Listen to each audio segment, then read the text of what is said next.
The highlight of this RV show is going to be this Storyteller Overland Hilt. It has the price tag close to $500,000. The high-end model can easily cost you up to $800,000. The minute I walked in, I want to check out this full-size bathroom and shower.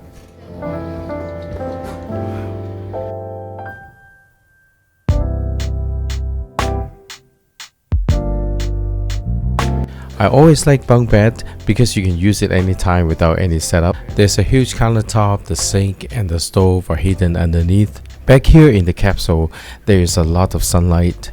The microwave is also an oven and an air fryer.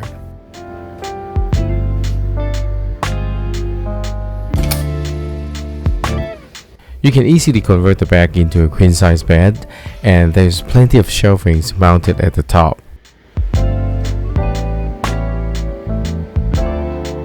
I did not see any seat belt when I'm inside the capsule, but the capsule is connected with the driving compartment through the small door.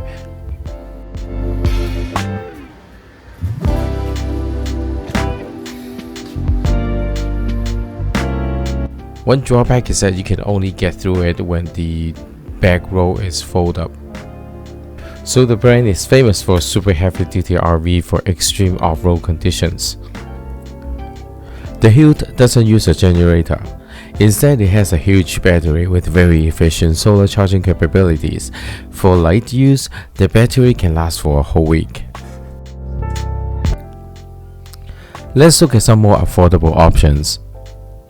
They are cheaper than Hilt, but they're not cheap at all. So for this Winnebago model, I like the simple setup, but I still prefer to have a full-size bath. Let's look at another model. I think you're going to be impressed. This Winnebago Revel configuration provides plenty of cargo space. I think many people will prefer to have their expensive bike inside the camper rather than on a bike rack. You only have a small sitting area instead of a dinette setup, but let me show you another feature that I really like. I've told you I love bunk beds. This one is automatic and the height is adjustable.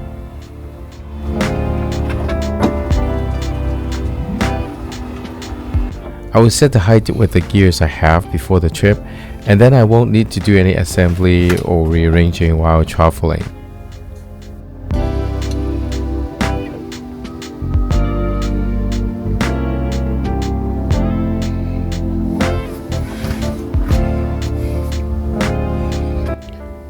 By the way, you can also choose another flooring material in the back to handle dirt and debris.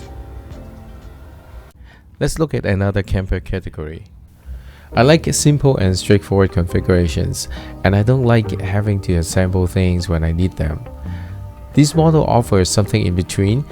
When you're done for the day, you just pop up the top and you're ready to go. I have never had a pop-up top before, but I have concerns about long-term maintenance. I worry about parts wearing out and potential water leaks.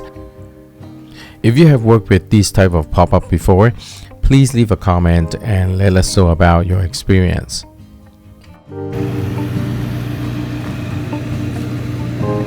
We're now moving to something bigger.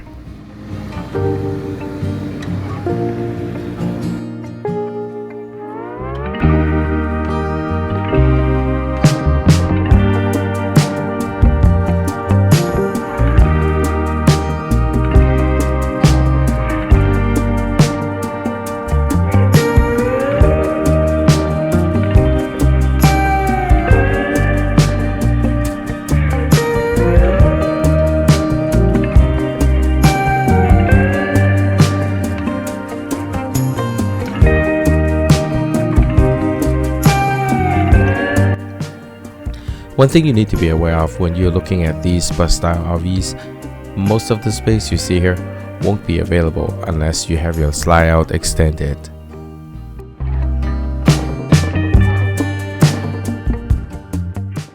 Let me show you a mini version of this in a Class C RV. It also relies on a slide-out to gain additional space, but the overall size is much smaller.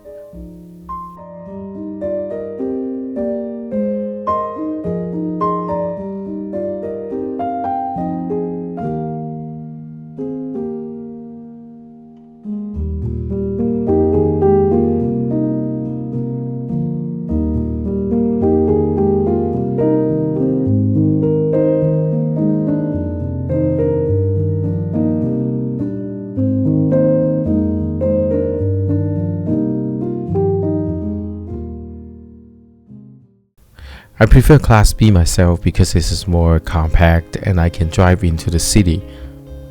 But if I have to pick a bigger vehicle, this would be the one that I choose. The slide out is basically the sofa space, so I wouldn't feel like I'm losing that much space from the front to the end.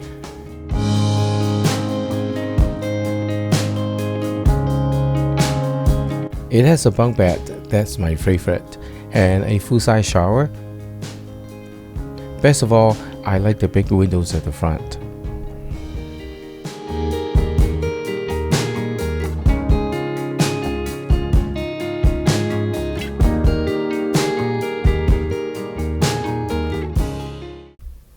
This one is a little bit too big for me, but I like the streamlined and functional design. It has a huge storage in the back for bikes or for kayak.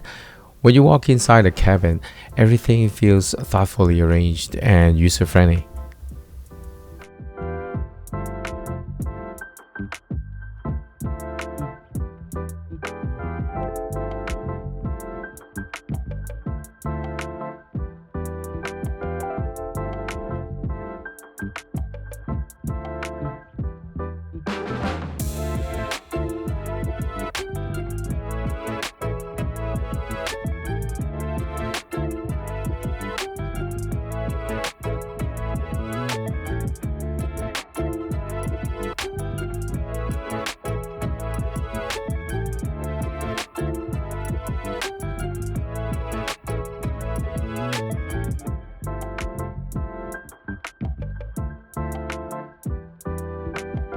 I have looked at many other models, but they're just like what we have seen before in the previous years, so I'm not gonna repeat.